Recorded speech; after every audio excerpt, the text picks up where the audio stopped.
For the first time since the turn of the 19th century, Philadelphia was the de facto capital of the USA because it hadn't got hit. Not that the United States had one hell of a lot of government to put there. Truman was still alive, but he didn't take up much room. 7 of the 9 Supreme Court justices survived. They'd been at a legal convention in St. Louis when the bombs dropped. But Congress was gutted like one of Hemingway's marlins after he finally dragged it into the boat. Neither House nor Senate had a living, breathing quorum. Governors could appoint new senators to complete unfinished terms, but if you listen to the Constitution, representatives had to be chosen in special elections. That took time, and time was in desperately short supply in the United States right now. More glass clinked under Truman's feet. Till the A-bomb fused it, it had been dirt or sand or concrete.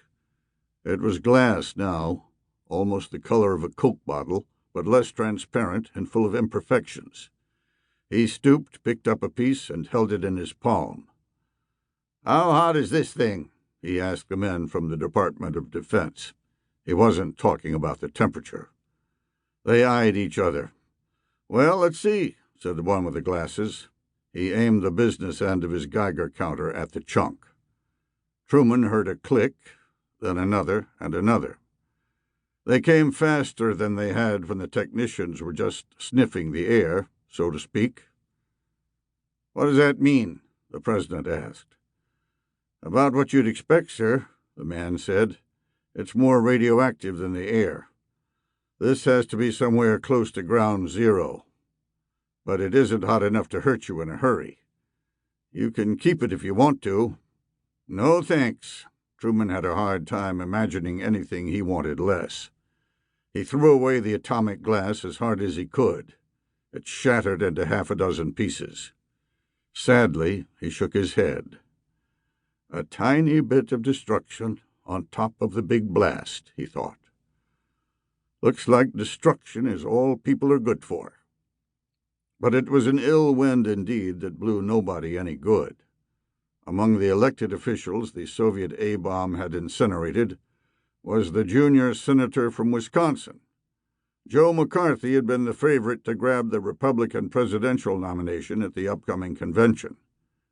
Truman knew too well that given the Democrats' popularity on account of the war, whoever the GOP chose was odds-on to breeze to the White House, or wherever he'd stay till there was a White House again, come November.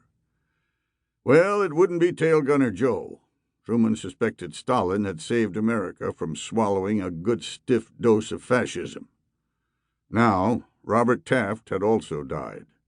That should have left the field wide open for General Eisenhower. Truman didn't like Ike, but also didn't think him a bad man. But McCarthyism seemed to be a vampire that hadn't yet had a stake pounded through its heart. A young senator from California had taken up the cudgels for the late unlamented, at least by Truman, Joseph McCarthy.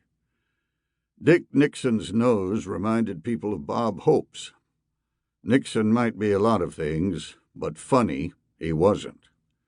That, however, was the Republicans' problem. The Democrats' problem was that their leading candidate, still among the living, was Adlai Stevenson. Truman admired his principles and his brains. The combination had taken Stevenson a long way. His being the son of a prominent politico hadn't hurt either. But he was not the kind of man to whom the average little guy readily warmed. And, like every other Democrat in the race, he ran with a uranium-weighted anvil on his back. Quietly, almost whispering in fact, Truman said, "It seemed like a good idea at the time." "Sir?" asked the technician with the specs. Truman still hadn't seen what color his eyes were. "Nothing," the president said hastily. "Never mind."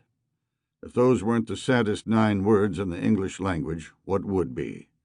He hadn't thought Stalin would retaliate if he used A-bombs in Manchuria to gum up the Red Chinese supply lines and keep Mao Zedong from gobbling up all of Korea after his men destroyed the UN force near the Yalu. But Stalin must have decided that letting the United States beat up his